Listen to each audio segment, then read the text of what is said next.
Champions ট্রফির দলে ফিরতে পারেন লিটন দাস, আসতে পারে পরিবর্তন। ভারতের বিপক্ষে তাসকিন নাহিদ রানার সমন্বয়ে শক্তিশালী পেস ইউনিট নিয়ে মাঠে নামতে পারে বাংলাদেশ।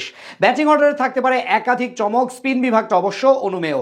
দুবাইয়ের মাঠে মিরাজদের অ্যাসিস্ট্যান্ট হতে পারে বাহাতি নাসুম।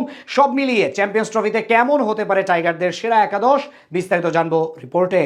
কথায় আছে কারো পৌষ মাস আর কারো সর্বনাশ, ঠিক সেটাই যেন ঘটছে টাইগার ক্রিকেট দলে। প্রথমবারের মতো চ্যাম্পিয়ন্স ট্রফির দলে ডাক পেয়েছিলেন বাহাতি ওপেনার পারভেজ হোসেন ইমন। লিটন দাসের অফ ফর্মেই তাকে সুযোগ দেয় নির্বাচকরা, কিন্তু ডাক পাওয়ার পর থেকেই রান খরায় ভুগছেন এই তরুণ ক্রিকেটার। বিপরীতে বাদ পড়ে ফর্মে ফিরেছেন লিটন। বিপিএল এ এখন তিনি চতুর্থ সর্বোচ্চ রানের মালিক। তাই তো চ্যাম্পিয়ন্স ট্রফির স্কোয়াড নিয়ে এখন নতুন ভাবনায় পড়েছে নির্বাচক প্যানেল। চূড়ান্ত দল ঘোষণা করা হলেও বিসিবি চাইলে নির্দিষ্ট সময়ের আগে স্কোয়াডে পরিবর্তন আনতে পারবে। সেক্ষেত্রে লিটন ও ইমনের ফর্মের এমন অবস্থা হলে একটা পরিবর্তন আসতে পারে 15 জনের মধ্যে।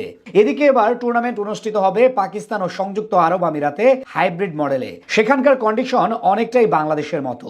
তাই স্বাভাবিকভাবে প্রশ্ন উঠেছে, যদি লিটন দাস ডাক পান তাহলে কেমন হতে পারে টাইগারদের সেরা একাদশ। সেক্ষেত্রে ওপেনিং পজিশনটা হতে পারে লিটন দাস ও সৌম্য সরকারের। ব্যাট হাতে চলমান বিপিএল এ এখন পর্যন্ত এক ম্যাচ খেলার সুযোগ পেয়েছেন বাহাতি সৌম্য, যদিও ইনজুরিতে পড়ার আগে দারুণ ছন্দে ছিলেন তিনি। অন্যদিকে অভিজ্ঞতার বিবেচনায় তানজিদ তামিম থেকে কিছুটা এগিয়ে থাকবেন লিটন। তবে যদি স্কোয়াডে পরিবর্তন না আসে তাহলে সৌম্য তামিম জুটি থাকতে পারে ওপেনিং এ। 3 নম্বর পজিশনে যথারীতি থাকবেন ক্যাপ্টেন নাজমুল হোসেন শান্ত।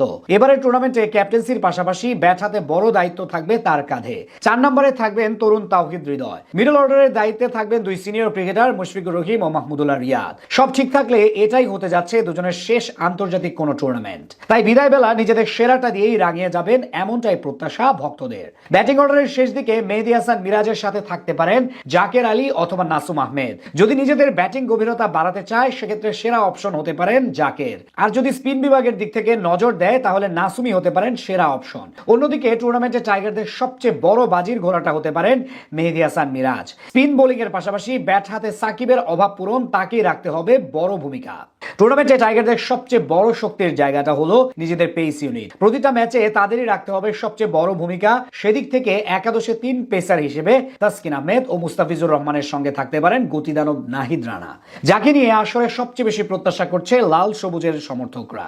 আগামী 20 তারিখ 2025 চ্যাম্পিয়ন্স ট্রফির অভিযানে প্রথম ম্যাচে ভারতের মুখোমুখি হবে শান্ত বাহিনী। এরপর গ্রুপ পর্বে পাকিস্তান ও নিউজিল্যান্ডের বিপক্ষে লড়বে মুশফিক রিয়াদরা।